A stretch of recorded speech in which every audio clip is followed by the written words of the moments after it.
Ready? Let's do it. All right. We don't have to. Let's sync this. I like that. That blink man, it's working.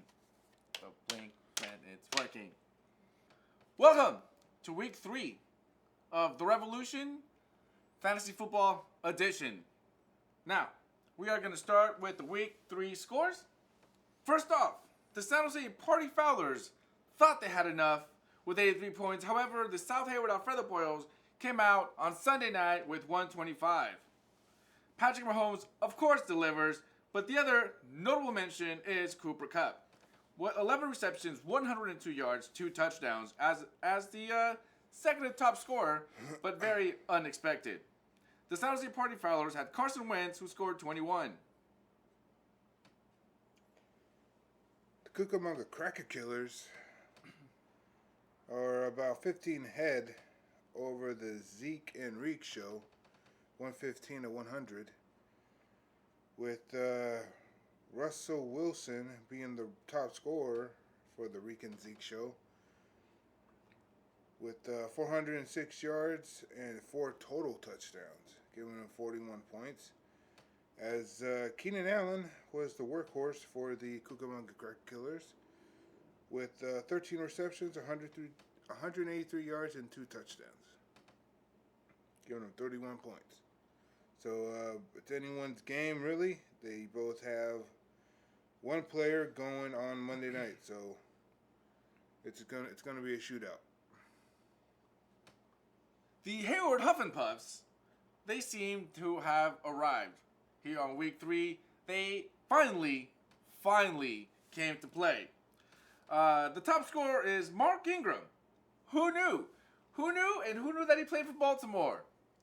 I guess some people. Anyway, 103 yards, 3 touchdowns, as the highest. And after that is Tyler Lockett with 11 receptions, 154 yards, and a touchdown. But of course, as we all know, Russell Wilson was an absolute beast. And the Huff and Puffs definitely benefited from that. The opposite end of the luck spectrum, as it were, is the Oakland Manifesto, with only Dak Prescott managing 23 points with 246, 3 total touchdowns, but not enough. Not enough by a lot. 67 to 134 so far. Now, both players still got some Monday night action, but it looks pretty close. Cut. Over. The Flying Graysons are just laying in the good old smackdown on the Alabama Crackheads, 115 to 73. With the top scorer being Amari Cooper with 6 receptions, 88 yards, and 2 touchdowns, giving it 21 points. As for the Flying Graysons, Mike Evans really had a career day. 8 receptions, 190 yards, and 3 touchdowns, with 38 points. That is one good pick right there. Well, I gotta say, 38 points on a night where not a night, on a day. On a day where you still get 15 from the defense, 11 from the kicker. I mean, even Matt Ryan came through with 300 yards for 24 points. Right. Now, these kind of days are wow. I mean, Saquon Barkley didn't have to do a damn thing with his 10 yards today. All right. Here we go. In perhaps the match of the week, we have a rematch of the championship game. The San Francisco Booms, they narrowly thought that they had a chance. But Dayman came through. Again. Came through again. I gotta say. It's all because of this. And it was a kicker on Sunday nights that managed to kick ass. 105-100. Top scorer for Dayman was, I gotta tell you, Adam Thielen, 3 receptions, 55 yards, 2 total touchdowns. But it is perhaps the most balanced score in the entire week. I mean, everyone came out with teens for 105. The Shabooms, brother, Alvin Kamara came through. 28 points, 69 yards, 2 total touchdowns. The Saints, crazy game. Crazy game. Who the hell else came through? Greg Olsen, 20 points, 6 receptions, 75 yards, 2 touchdowns. But I gotta say, I'm just gonna point it out, but it will be brought up again. It will be brought up again. Kenny Galladay, Emmanuel Sanders, Stephon Diggs. That's all. It's gonna come up again. It's gonna come up again. However, 105-100, Dayman over the San Francisco Shabooms. Feels good. Feel good. I'm not taking this back, buddy. It's mine. In a game where a player is not a free agent, he's not on a permanent buy, not coming back at all. We have the toilet bowl game of the week. I'm sorry to say. Well, hey. Sorry to say. Toilet bowl game of the week. Toilet bowl. Terrible. But hey, somehow the Rocco always comes out on top. Okay, you know what I gotta say? Let's put it like this. These are the two teams that have always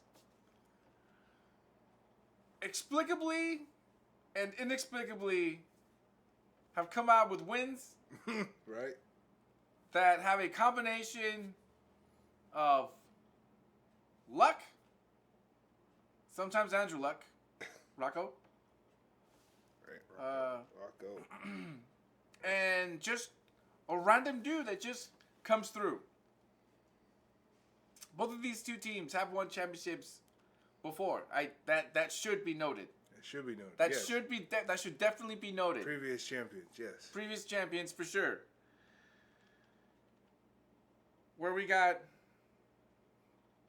a player who couldn't score more than 0, and he got 0. Actually, no. He got less than 0. He got the little dash. We got that going on in there. You got that going on. We got. All right, here we go. Let's just go with the high score, and then let's just go from there, man. Because, as you said, this is definitely the game of the week. At 3 a.m. Right? East Coast. East Coast got to watch. West Coast stay up till 11. But again, former champions. Excuse me. Cannot stress that enough. Nope. But I gotta say, man, isn't Frank Gore? Frank Gore is timeless. Frank Gore is timeless. 15 points. Frank Gore will pull. Frank Gore is. He'll come through for some weeks. Yeah. He'll come through for you. It's a good pick. I was gonna pick him. They have all this talk about all these other players, but no one has the longevity as the inconvenient truth. Yeah, the inconvenient truth. Anyway, it wasn't enough. Stacking Trolls took it. Yeah. Deshaun Watson carried the team. Oh, I was gonna be my quarterback too. Deshaun Watson, that guy's a beast, man. That guy's 351, right? 3 TDs. 86-80 with the Stack King Trolls winning. Like I said, with the player that's permanently out of the league. Yeah. You know what? Okay, check this out. I'm gonna give a lot of respect to Deshaun Watson right now, and I'm gonna call him not the poor man's, but the working man's Patrick Mahomes. Yes. He's definitely the working man's Patrick Mahomes. Yes. If these players match up. That's crazy. I mean, that's gonna be a game to watch. Tom Brady's timeless. I mean, you got like Lamar Jackson, but Deshaun Watson versus Patrick Mahomes. Come on, dude. It's definitely a matchup. Can't do it. All right. Come on. Look, man. Look for it. Huh. You know what I just noticed? What? I think everyone on the Reservoir Dogs is either under the age of 24 or over the age of 34. No one in between. Look at that.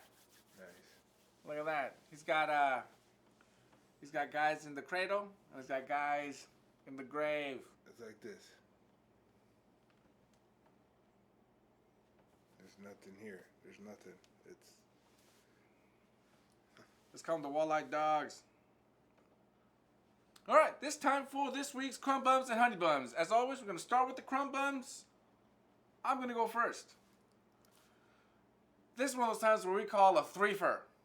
You've heard of a two-fer? We call a three-fer. And it's owned by the Shabooms. As I was saying earlier, wide receiver Stephon Diggs, Minnesota. Wide receiver Kenny Golladay, Detroit. Wide receiver Emmanuel Sanders, Denver. With the scores of 2-2-1, respectively. What the hell? He still got to 100. Not enough, but he still got to 100. 2-2-1, not enough. Crumb Bums. all of them. Anthony, who you got? All right, I got John Ross the third. He got 2 receptions, 22 yards with a fumble. Giving him 0 points. 0. 0. It helped him nada. What a crumb bum. Hold on to the ball, buddy. Ball protection. Kind of hard when it's thrown in your chest. Yeah, it's only on the numbers. It's only in between. My bad. You're only wearing those sticky gloves. Whatever, eh? And on a sweeter note, here comes the honey buns. I, this week, have chosen running back Mark Ingram the third. No, the second. The second. Running back, Baltimore. 103 yards, 3 touchdowns, 32 points all over that ass. That's my week's honey bun. Anthony, who you got? My honey bun is Mike Evans. 8 receptions, 190 yards, 3 touchdowns for 38 points. It's pretty good. He had a career day today. Yeah, I guess that's what happens when you don't have a cold, huh? Right? That's when you trust in your quarterback. Was it Jameis Winston was playing, or Jameis Winston? Nah, he torched it up. Jameis Winston was definitely not himself today. Oh well, he showed everyone else who he was today. Dang right. Once again, it's about choices. Did you make the right one? Did you not? This is the point of the show where we tell you where you didn't make the right choice. For example, the San Francisco Shabooms could have and should have started quarterback Daniel Jones of the New York Giants, who, sure, it was his first start, but he decided to come through with 336 yards and 4 total touchdowns for 35 points. But you didn't do it. You didn't do it. All that was all over the bench. Anthony, who's your choice? Well, I mean, it's I'm gonna have to scold you a little bit, buddy. You should have. You should have started Sterling Shepard with his 7 receptions, 100 yards, a touchdown, 22 points, all over that bench. That's how it be sometimes.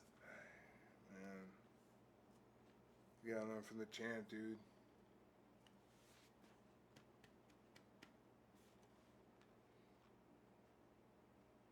Moving on. Do it. The motherfucker that held nobody was Tony Pollard, Dallas running back, with 102 yards rushing and a touchdown for 20 points. Motherfucker helped nobody. That was trash. That was 20 points towards someone not named Zeke. I like that. Anyway, we have a recurring character here in the segment, motherfucker that helped absolutely nobody.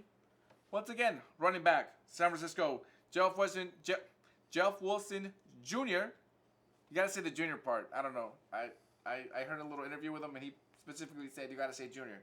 You gotta say Jeff Wilson Jr., San Francisco running back, with 18 yards. That's it. Just 18.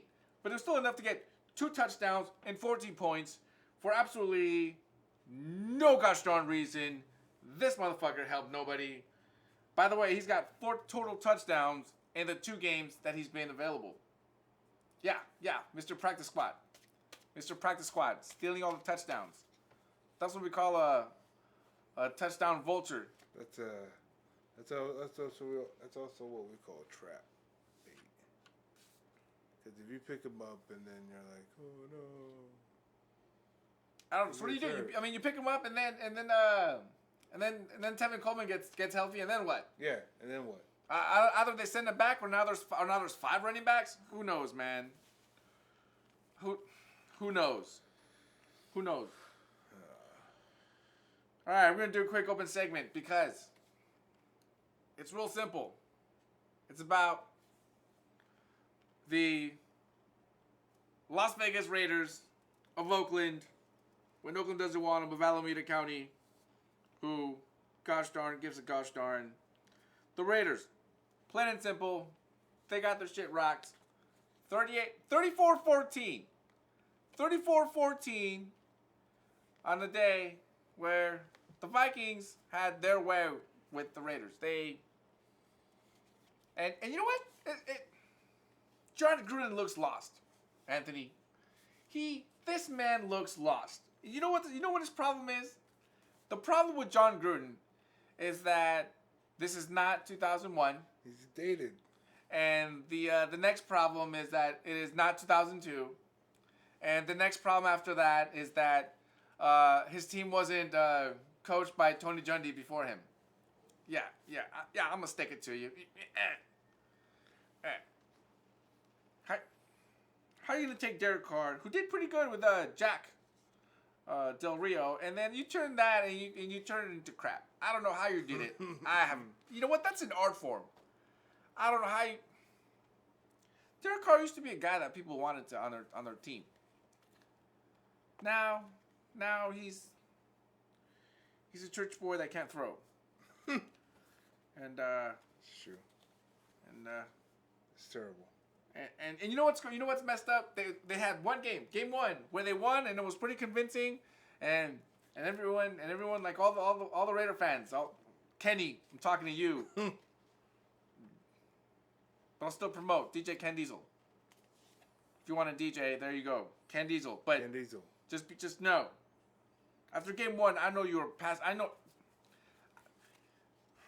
him and many other Raider fans as such. They were out there with the silver platter, out there with the juice. Like, just who wants them? I mean, we got blenders. Who want? We got it all. I mean, do you want it on the rocks? We got the juice, baby. Come drink some. And I'll be honest with you, I took the little juice box away, and then I put my straw in there, and then I was sitting there, and then last week I was, you know what? Let this fucking juice box fall. The Raiders suck. They're gonna suck. I don't see what's gonna happen. They might lose 12 in a row and then end up 2-14. I don't know. I don't know. And then just win at the end because they face whoever's in the schedule and they make the playoffs and they're just resting guys. I don't know where they're going except Las Vegas. And then when they get there, I don't know, Anthony. Do you think it's all a ruse? And then when they get to Vegas, they're gonna be good? I don't know. I think they're tanking for Tua. I think everyone sees the Dolphins tanking, which they are. But I think the Raiders are secretly doing it because they want that man Tua. And they're gonna tank for him, and they're gonna do it. They're gonna do it. No, they're probably gonna just like be like the Raiders and then just run into a stupid win and then get the second pick and then screw that up. Because the Dolphins are gonna get Tua, and that's what happens, man. Can we say anything else other than they just suck? I mean, we can break it down and go through everything. Josh Jacobs would probably be better if he was on any other team. Right.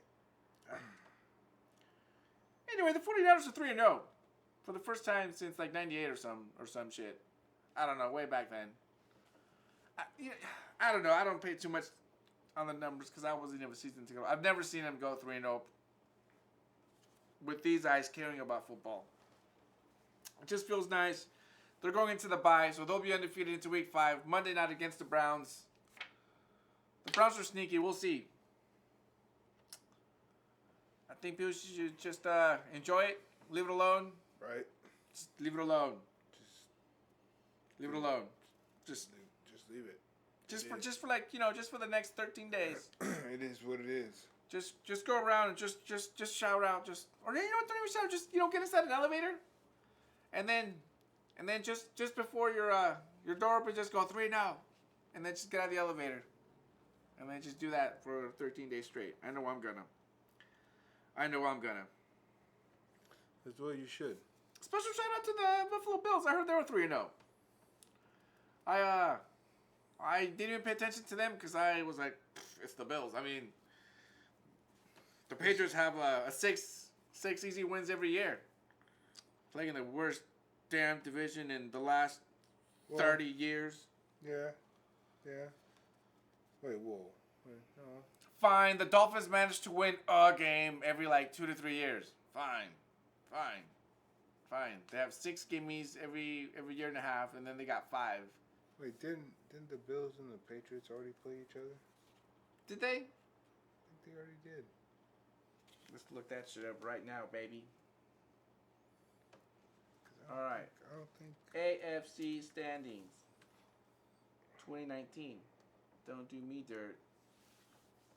Patriots 3-0, 106 points for. Okay. Bills 3-0, 66 points for. Dolphins 0-3, Jets 0-3. I'll be honest with you. We have Monday night. We have the Chicago Bears traveling to Washington D.C. to take on that team. The Bears are favored by 5.5. The over/under on this is 40.5. But I gotta tell you, I shouldn't have to tell you, but I gotta tell you, this game sounds pretty crappy. It sounds boring. It sounds like I'm gonna watch just to see if my prediction comes true. Here's my prediction. Why are they coming up with these games? It's terrible. Monday night's gonna be boring. This is ridiculous. I mean, we have Mitchell Trubisky, who's randomly good. I don't know. He's randomly good. I would say he's almost close to Amari Cooper in Fire and Ice, where sometimes he's good and sometimes he's not, but he's mostly not. But it is Monday night, so I definitely expect him to not come through. If this was a regular, random 1 p.m. Eastern game where they were playing nobody and nobody was watching, I can see Mitchell Trubisky coming through. But not on Monday night. Not under the lights, and especially not with Not on prime time. Not on prime time. Not with a Washington team whose best player is Adrian Peterson. Nah, it's probably Jordan Reed, but Who knows? You know what? They're sporadic. I mean, who the guy Chase Keenum? They got Case Keenum. Case Keenum is a quarterback. That guy's like the same thing, hot cold. Yeah. You know what? Okay, Sometimes there's 1 week he's good, 1 week he sucks, the next week he's good. Yeah, but I mean, he's like throwing for like 300 yards and a touchdown or something like that, an interception or something like that. true. But honestly, if you expected Case Keenum to win this game, he would probably still be in Minnesota. Yeah, And that's true. But Minnesota doesn't think that. So if he was going to win this game, then the Rams would have thought he was going to win that. But Yeah. they didn't think that. No, So that's true. nobody thinks that either of these quarterbacks are any good. The Bears at 5.5. That's probably because they're going to win 5-0. I'm going way under this. This is ridiculous. I'm going, It's gonna be a field goal kickers game. it's going to be 9-7. No, you know what? 10-9. 10-9. This game is going to be 10-9. It's going to be close. Throwing a touchdown. Yeah, I think Mitch Should be. Trubisky throws a touchdown. I think He I throws think a he's going to touchdown. accidentally run into one. Yeah. And I mean very, very accidentally. Yeah, he'll throw a touchdown. Don't expect a spectacular one. Just expect him to score. And Chase Keenum, I mean, he'll. The Bears' defense is ridiculous. Yeah. Yeah. So I'm thinking he's gonna get sacked a bunch of times. I'm thinking, sure. They'll just luck their way into the 30 and they'll just kick some field goals. But I'm 10-9 Bears. 10-9 Bears on a very, very terrible game. I mean, it's gonna suck. I mean, I cannot. I mean, barf emoji, Anthony. Barf emoji. Blah. I mean, I cannot stress enough how terrible this game is. I mean, on paper. On paper. Right here. Monday Night Football preview. Chicago at Washington. Bears. -5.5. Over under. 40.5. On paper, this game is trash. It's terrible. 40 and a half? Come on. Who? I mean, obviously they know what they're doing. But anyway, again, Bears 9. No, Bears 10. Washington 9. That's my preview for this terrible game. I mean, you guys got some players. Watch anyway. Anthony, what is your preview on this game? Oh, man. There is no preview, man. I agree with everything you say. It's terrible. What's the score? 10-9, whatever. 10-7. 10-7. 10-7, 10-9. Who the hell cares? Yeah. No one's scoring. There's gonna be a lot of garbage time. You know what? There's gonna be a lot of Mitch Trubisky that shocked Pikachu. Who knew? What? I expect there to be some kind of trash like situation where everyone's gonna like suddenly learn a new rule. Because obviously Mitch Trubisky is gonna do something ridiculous. Yeah, they're gonna somehow call a foul on the Bears. Somehow. It's gonna happen.